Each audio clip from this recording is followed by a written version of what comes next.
याद है मैं जब महाराष्ट्र में मंत्री था तो धीरूभाई अंबानी से मेरे बड़े अच्छे संबंध थे। मैंने उनका टेंडर रिजेक्ट किया था तो मेरे ऊपर वो नाराज हुए थे। तो मुझे उनको समझाने के लिए मुंबई पुणे हाईवे का टेंडर उनको हम नहीं दे पाए थे। तो मुझे प्रमोद जी ने कहा था कि एक बार इनको मिलो। तो मिला तो बड़े नाराज होकर मेरे ऊपर सुनाने लगे। अब मेरा भी स्वभाव थोड़ी देर सुनते सुनते मैं भी बोला कि धीरू भाई, अगर मुंबई पुणे हाईवे नहीं बना तो मैं मुंह ही काट लूंगा, और बन गया तो तुम क्या करोगे। तो उन्होंने कहा देखो मैं कुछ बोलता नहीं, देखेंगे। और इसी से थोड़ा हॉट डिस्कशन होकर हमारा बोलना बंद हो गया। बाद में मुंबई पुणे हाईवे बनने लगा। उन्होंने हवाई जहाज से देखा और मुझे बुलाया, और धीरू भाई अंबानी ने मुझे कहा कि मैं हार गया हूं, तुम जीत गए। तो मैंने कहा ऐसा नहीं है, आप हार जीत कर आप मेरे पिताजी जैसे हो, अनिल और मुकेश जैसे मैं हूं, क्योंकि मेरी एज उस समय बहुत कम थी। तो स्वाभाविक रूप से उन्होंने कहा कि नितिन, मैं एक मामूली मास्टर का लड़का था गुजरात में, मेरी परिस्थिति बहुत खराब थी, और मुझे जो पहला लोन मिला एक प्लास्टिक के मशीन के लिए, तो मेरी केस सब जगह रिजेक्ट हुई थी। और जब मैं वो एमडी के पास गया आईसीआईसीआई बैंक के, तो मैंने उनको कहा कि ये मशीन के लिए मुझे लोन दो। तो बाद में मुझे लगा कि ये रिजेक्ट हुआ क्योंकि नीचे से नेगेटिव लिखा था। पर बाद में वो एमडी जो थे उन्होंने उसको लोन सैंक्शन किया। तो सैंक्शन किया तो मैं उनके पास गया और मैंने उनको कहा कि आपने ये लोन कैसे सैंक्शन किया, सब तो रिजेक्ट हुआ था, मैं तो आपको धन्यवाद करता हूं, पर आपने क्या देखा। तो उन्होंने, एमडी ने जो जवाब दिया कि मैं आपकी आंखों में देख रहा था और आपके आंखों में ये आत्मविश्वास था कि आप ये निश्चित रूप से कर सकोगे, इसलिए मैंने ये लोन सैंक्शन किया। और बोले पहला लोन मुझे मिला। बाद में उन्होंने विमल, ओनली विमल जो टेक्सटाइल का काम शुरू किया, और धीरे धीरे उन्होंने मुझे कहा नितिन, सुबह दोपहर का 1 बजे का टाइम था, अनिल और मुकेश भी दोनों साथ थे, नरीमन पॉइंट में उनका ऑफिस था। उन्होंने मुझे बोला हम खाना खाएंगे, सब साथ बैठे थे। तो उन्होंने कहा कि मैं एक स्कूल मास्टर का लड़का हूं, पर आज मुझे कैपिटल मार्केट ने बहुत बड़ा किया। तो मैंने कैसे बड़ा किया, क्योंकि मुझे ज्यादा जानकारी नहीं थी।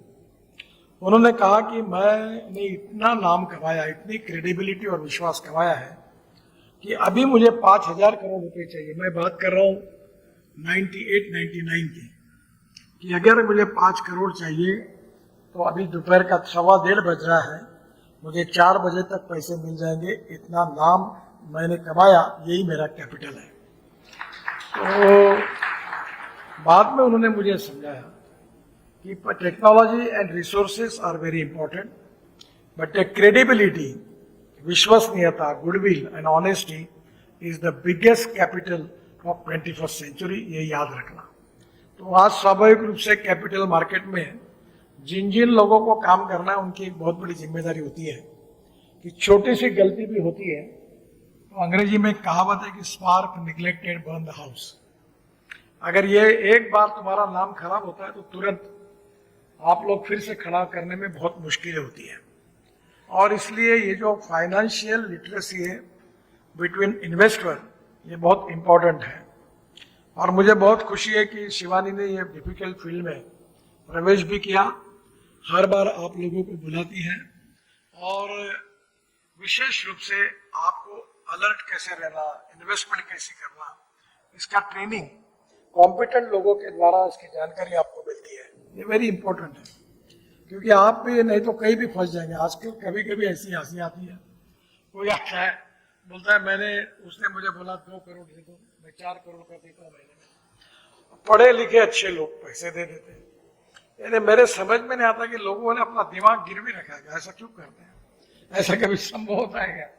इतने लोगों को फंसाया जाता है, और फंसने के बाद आते हैं आप हमारी मदद करो। तो मैंने एक को पूछा कि तुमने पैसे डालने के पहले मुझे पूछा था क्या? मैं मदद क्या करूं? ये तुम्हारी मूर्खता है कि तुमने ऐसा किया। लालच में आके लोग फंस जाते हैं। और इसलिए एक फिलोसोफर ने सही कहा कि shortcut cut you short. Financial field में यू नीड टू अंडरस्टैंड कि क्रेडेंशियल्स उस कंपनी के क्या है, ट्रैक रिकॉर्ड क्या है, उसका शेयर कैसे कैसे बढ़ा है, उसकी प्रॉफिटेबिलिटी कितनी है। और ये समझकर जब आप इन्वेस्ट करोगे तब कहीं ना कहीं आपकी अगर सही इन्वेस्टमेंट होगी तो फायदा होगा। और इसलिए आने वाले समय में इंश्योरेंस मार्केट, पेंशन मार्केट और शेयर इकोनॉमी हमारे देश के आर्थिक विकास के 3 महत्वपूर्ण पहलू हैं। और मैं तो कैपिटल मार्केट में NHI के काम है उसी के ऊपर करता हूँ। हर साल मैं 5 लाख करोड़ के काम करता हूँ। और मैं लोगों को बोलता हूँ मेरे पास द्रौपदी की थाली है, तो लोग बोलते क्या है, मैंने बोला कितने भी 1 लाख करोड़ 50,000 करोड़, मैं ऐसे मिनटों में निर्णय करता हूँ। और मैं जो बोलता हूँ ऐसा एक भी काम हुआ नहीं, ऐसा कभी नहीं होता, क्योंकि पैसे की कोई कमी नहीं होती। मैं अक्सर हमारे ऑफिसर्स को कहता हूँ कि NHI की क्रेडिबिलिटी और ट्रिपल ए रेटिंग जो है, ये देखते हुए क्रेडिबिलिटी को अपने मजबूत रखना चाहिए।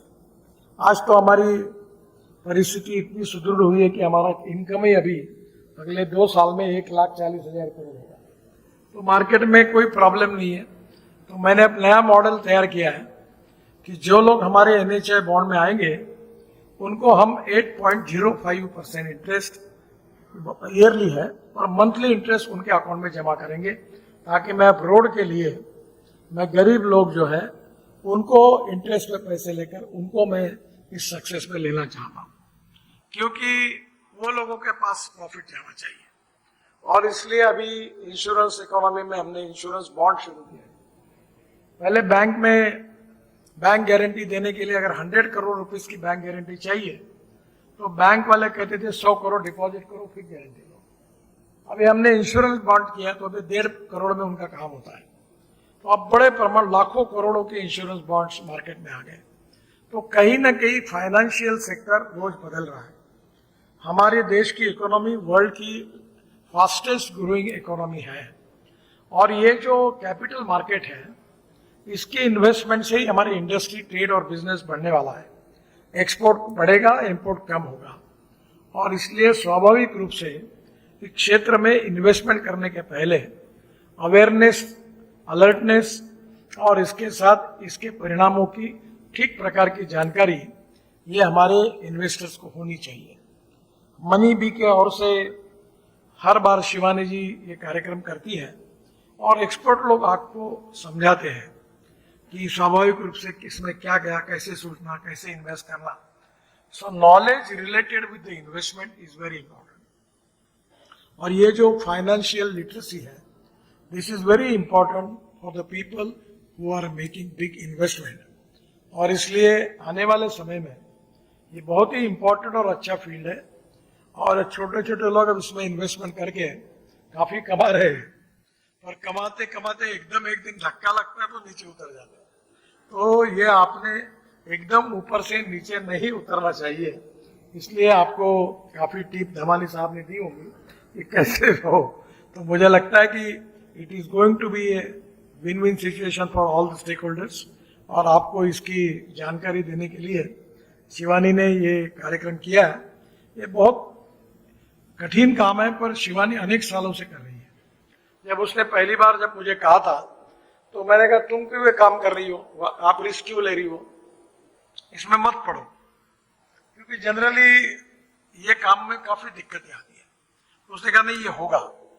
उसको अच्छा गाइडेंस मिला और उसने सक्सेस स्टोरी बनाई, और इसलिए जो सक्सेस स्टोरी बनी उसके लिए शिवानी को इनकरेज करने के लिए ही मैं कार्यक्रम में आया हूँ। और निश्चित रूप से आप सबको और शिवानी को जो विकसित भारत है, जो अमृत काल है, जिसमें बड़े प्रमाण पर आपसे इन्वेस्टमेंट हमारे देश में आएगी, और ये इन्वेस्टमेंट जो होगी इससे देश के विकास का जो ग्रोथ रेट है वो बढ़ेगा। उसके लिए आप सबका सहयोग, शुभकामना और आशीर्वाद चाहिए। मैं आप सबको आपके उज्जवल भविष्य की कामना करता हूँ।